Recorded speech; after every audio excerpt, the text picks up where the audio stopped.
the Beverly Hillbillies.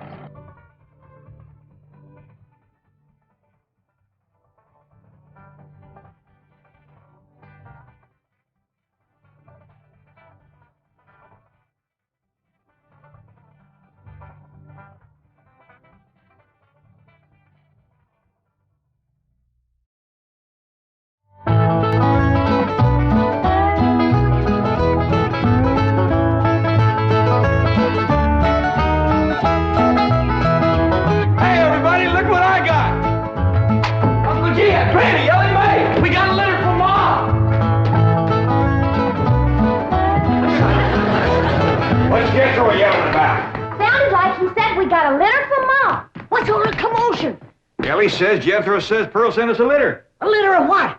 Did you hear what? No, but I bet you it's kittens. Probably kittens. Pearl's always trying to give away kittens. Well, there y'all are. Where's the kittens, Jethro? What kittens? Didn't your ma send us some kittens? Just a minute. Nope, just a letter. Jethro, how could you think that kittens would... Well, come on, sit down. Let's hear what Pearl's got to say.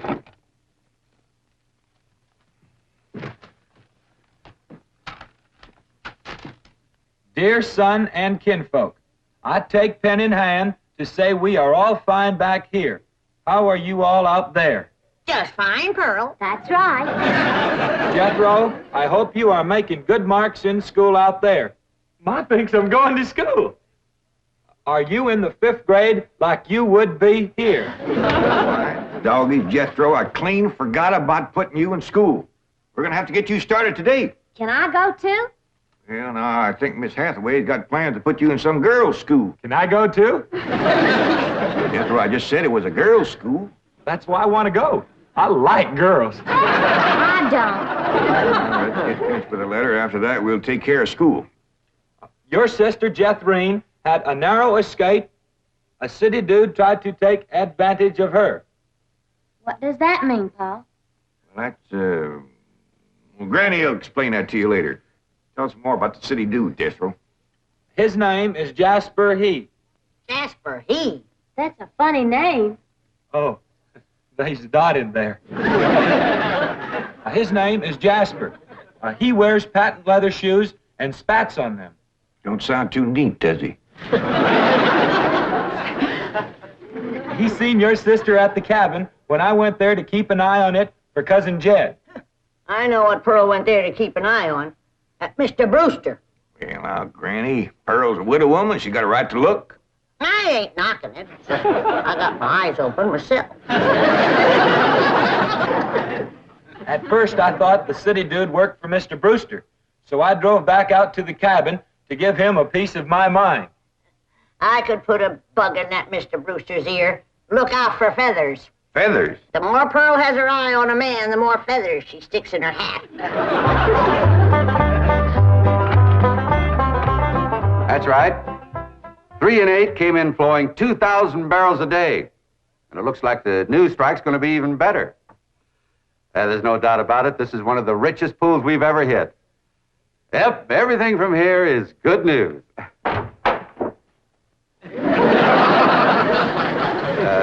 Well, not everything. I'll call you back.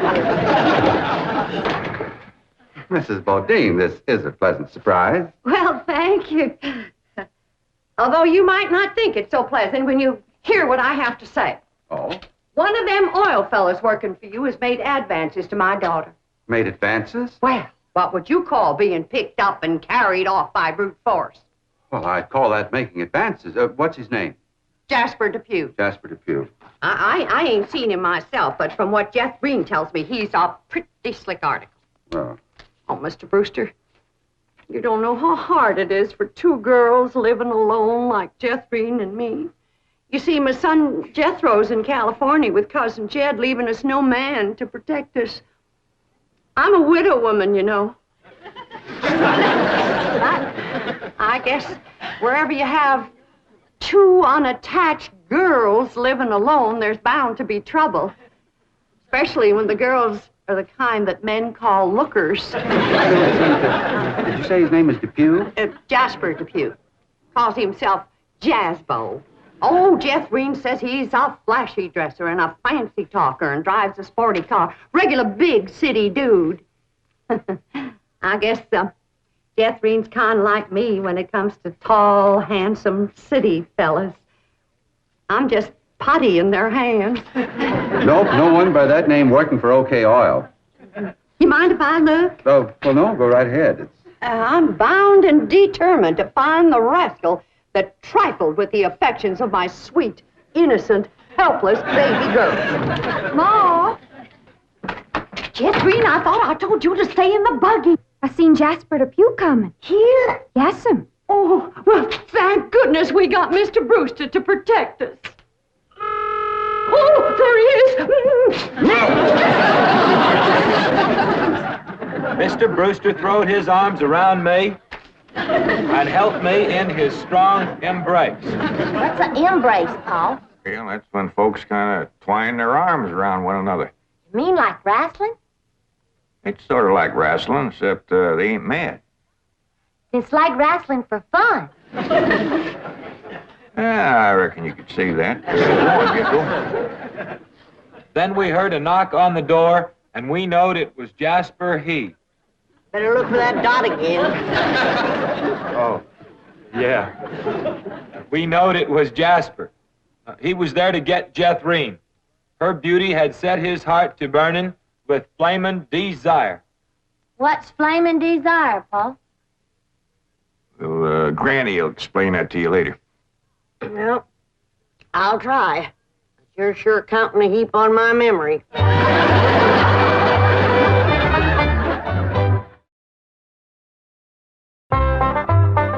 Read on with your Ma's letter there, Jethro. Yeah, it's getting good. One city fella's got his arms around Aunt Pearl, and another's waiting at the door to grab Cousin Jethreen. My only thought was to save my daughter, so I tore loose from Mr. Brewster's embrace.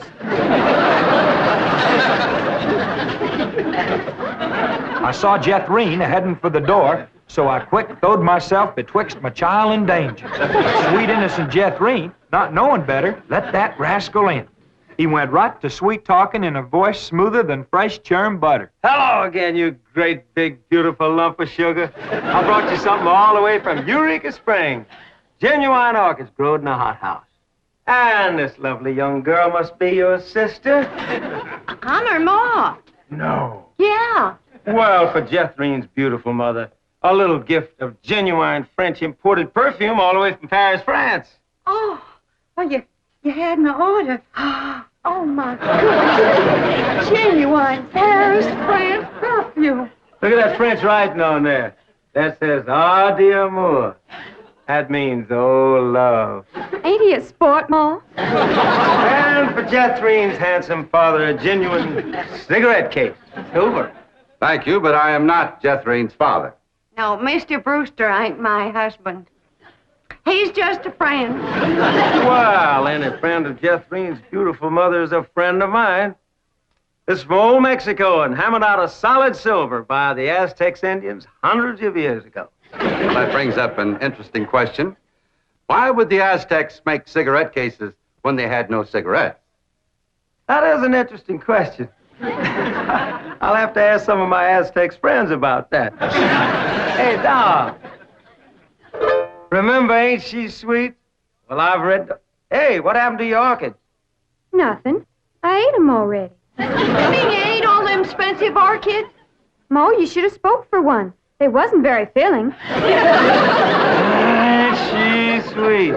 From her head down to her feet, and that's a long way. But I ask you very confidentially, ain't that baby sweet? Ain't she large? But she gives me such a charge. I ask you very confidentially, ain't that baby large? She stretches out in all directions. I'm in a shout. Lord, that's perfection. Are you with me? Ain't she keen? Well, that's the most I've ever seen. And I'm here to tell you I'm her ding-dong daddy, and she's my queen. And she is king size. My Jethreen. Lots of mama. My Jethreen. She carries me away.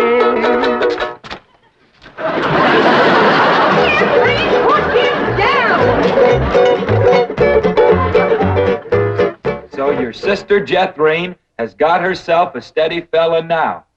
He says he is going to ask for her hand someday. I hope he will take the rest of her too. Ha ha. Give my love to all and be a good boy. I am going out now to mail this letter and get some more feathers for my hat. As ever, your loving mother. Gee, sure nice to hear from Ma. Nice letter, nice here. Jethro, you and me's got to go right out and find a school and get you to going. Granny, you pack up a nice lunch for Jethro to tote along. How about a big mess of poke greens and chitlins with some pole and a big pot of sorghum to dip it in? Fine. Oh, Granny, it don't have to be that fancy. Some of the other boys here in Beverly Hills might not have it so good. They go to complaining to their folks. Let them complain. It ain't gonna hurt none to raise their standard a little. I'll get the truck up to Jed. Paul, please let me go with Jethro. I can help him fight if the big kids in the 5th grade goes to picking on him. I know for sure that Miss Hathaway has got other plans for your schooling. But with Jethro gone, I won't have nobody to play with. Oh, yes, you will. I just remembered something. Mr. Drysdale's stepson is coming home for Thanksgiving. And he's going to be living right next door. And you can play with him. Mr. Drysdale gave me some pictures of him. Here's some pictures of Sonny. That's what they call him, Sonny. He's been going to a lot of schools, and you ought to know some real good games to play. Ain't he something? Yeah, but what? Well, he's a boy. Sure? Sorry, Ellie, just because he's wearing... Well, there's Jethro. Now, you keep thinking about how much fun you're going to be having with him right next door. You know, he does kind of favor that movie actor, Rudolph Valentino. Here's Jethro's lunch. I didn't have time to fix much, but it'll hold him till he gets home from school. I got a real surprise in there. I've been saving it for a special day, and I reckon this is it. What is it, Granny? Deviled hawk eggs. Doggies. Makes me wish I was going to school.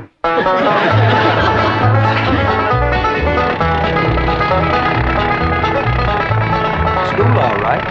Millicent, Schuyler-Potts. I reckon them 3 is the teachers. 3 teachers. Must be awful big school. I'll say. Well, let's go in there and get you started.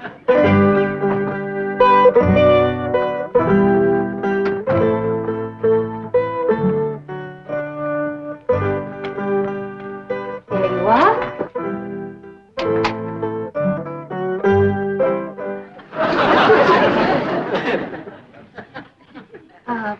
May I help you? Well, reckon maybe you can. Diana, someone has parked a most disreputable-looking vehicle outside my window. These gentlemen.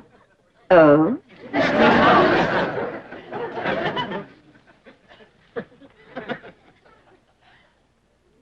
Yes?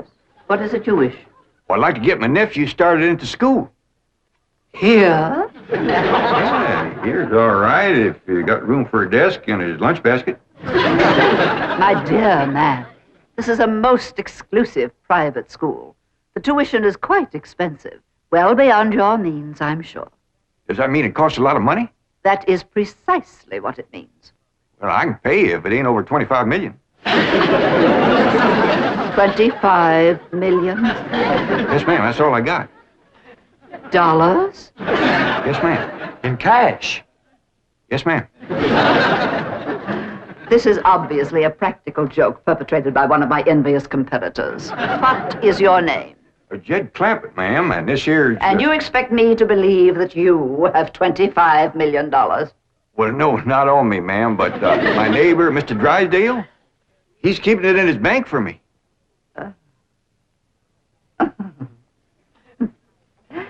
Get me Milburn Drysdale at the Commerce Bank.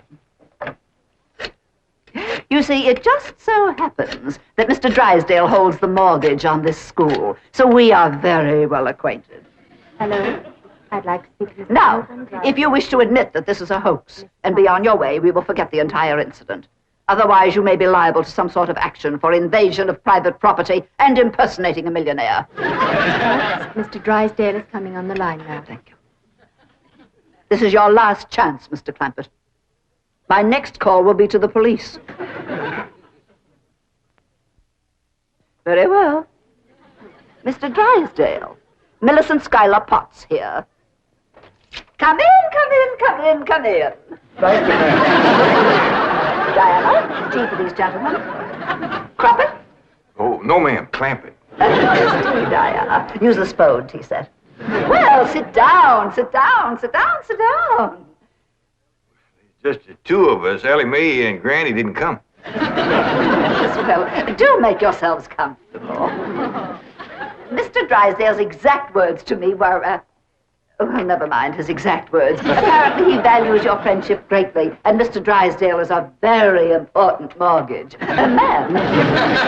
Well, now then, shall we talk about your youngster who's entering our 5th grade? What is his name? Jethro Bodine. Bodine? Jethro.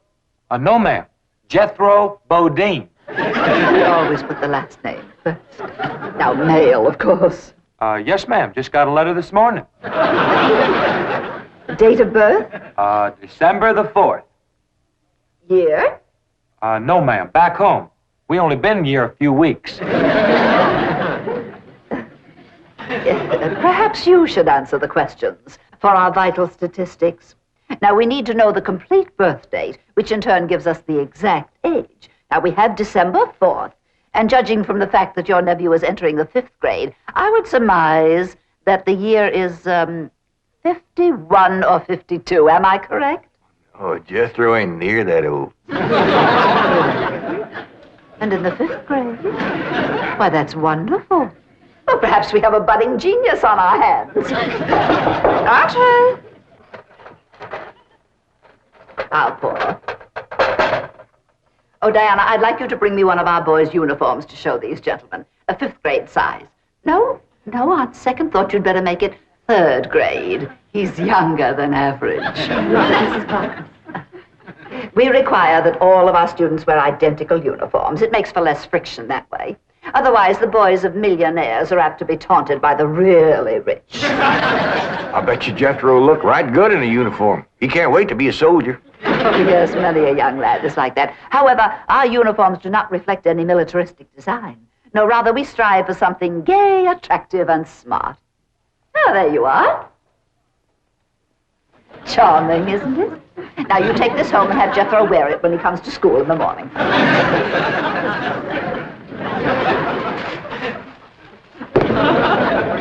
Wear this? I'm afraid Granny will have to make considerable changes in this before it'll fit Jethro. So tiny? Yeah. And in the 5th grade? Why, the boy must be a genius. Well, you may be very sure that we will bring him out. Where is this? He'll bust out. Now then, how do you gentlemen like your tea? We don't know, ma'am. We ain't tasted it yet. Oh, you are the fun-loving one, aren't you? Yes, ma'am.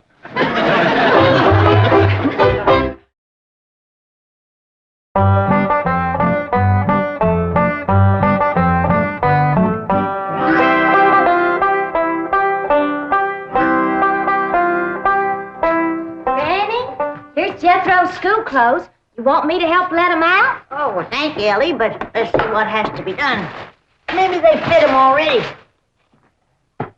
That's supposed to be a hat? I reckon so. What's that? Well, Jethro said it stands for Potts. Potts? That's the school he's going to. Pot school. Hell, he'll be learning a good trade. If there's something folks always needs, it's pots. Jethro can make you some dandy new ones once he catches on to it. Miss Sam Hill is supposed to wear that. Well, Jethro, I reckon. Jethro couldn't have wore that at 3. Paul said it'd take some letting out. Letting out? There ain't enough seams in the whole world to let that out. How's it going, Granny? Are you getting my uniform already? Jethro Bodine? No, Granny. Over to school, it's Bodine Jethro. Ellie Mae, leave the room. Ain't you got no shame running around here in your underpants? Granny, these ain't underpants. They swimming trunks. You wrap that towel around you before I cut a switch. But Granny, Miss Hathaway says... I don't care who says what. I'll be glad when your ma gets out here to take you in hand and to make you some school clothes. These things ain't never gonna fit. But Granny, I gotta have these in the morning. It's a rule. All us kids over there's gotta wear these. And that coat, too. Yeah. I sure wish your ma was here with her sewing machine. Pearl's a whiz at making clothes. Now that you're gonna be keeping company with Jazz Beau Depew, you're gonna need some nice clothes. I like the little feller, Ma. I'm glad, Jeffrey. But you gotta stop picking him up all the time. He ain't heavy. That ain't the point. It don't look fitting for a girl to run around carrying a fella. All right. I won't pick him up anymore. Till we get married. Why would you pick him up then? To carry him over the threshold. You ain't supposed to carry him. He's supposed to carry... No, that's ridiculous. I declare, I don't know how I'm going to keep you in clothes the way you're shooting up. I start a new outfit, and by the time I get it stitched together, you've outgrown it. My new shoes is already too tight for my feet. Oh, them feet. If they get any bigger, you're going to have to go outside to turn around. My feet ain't as big as Jethro's. Well, of course not. He's a boy. Just think, your brother Jethro's going to school in Beverly Hills, California. Yeah. I'm homesick for to see him, Ma. Me too, Jeffrey. I'll bet your rich Uncle Jed has Jethro duded up like one of them actors in movie pictures. I can't understand these Beverly Hills schools. Wearing that uniform ain't gonna make you no smarter. Well, Miss Potts said I had to wear it this morning. She's the boss teacher.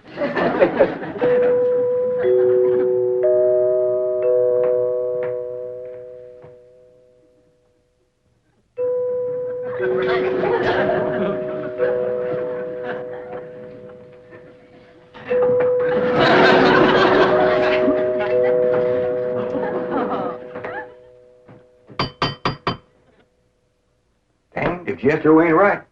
Every time that music plays, somebody comes to the door. Good morning.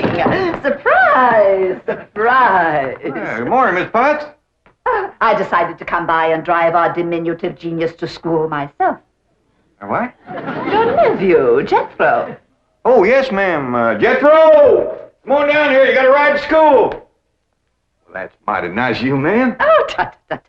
I'm going to give the boy my personal special attention. I feel that when one... Well, howdy there, Miss Potts. You come to take me to school? You betcha she is. I want you to be a good boy, make good marks so your ma will be proud of you. This is your nephew? Yes, ma'am. You met him yesterday, remember? Of course, he does look a mite different in his uniform. Granny had a time getting it to fit, but she done it. You are in the 5th grade? Oh, yes, ma'am. Just finished 3 years in the 4th. But I can't. It's impossible.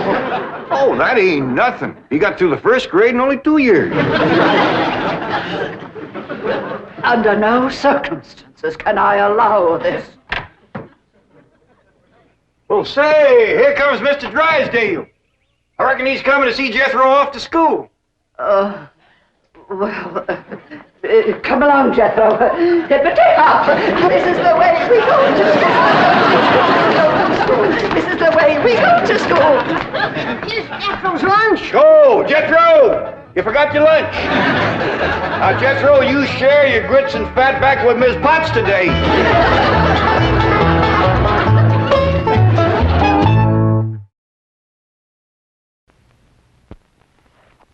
Very good, Jethro. We will continue your homework with great leaders in history. You may begin. A is for Alexander, the great he was named. B is for Beethoven, for music so famed. C is for cigarette, and Winston's the best. D is for Drake, Sir Francis... Wait. Cigarettes, Winston. Jethro, we are studying great leaders. Well, Mr. Drysdale told Uncle Jed that Winston is the leading filter cigarette all over. That's right, he did. Me and Granny's been smoking them, and they is first rate. Here, try one. Mr. Clampett, I've no doubt that Winston is indeed a superior filter cigarette. However, in deference to the textbook... Why, this is superior. However, in deference to the textbook... Never mind the textbook. C is for cigarette, and Winston's the best. Yes, ma'am. Winston tastes good. Like a cigarette should.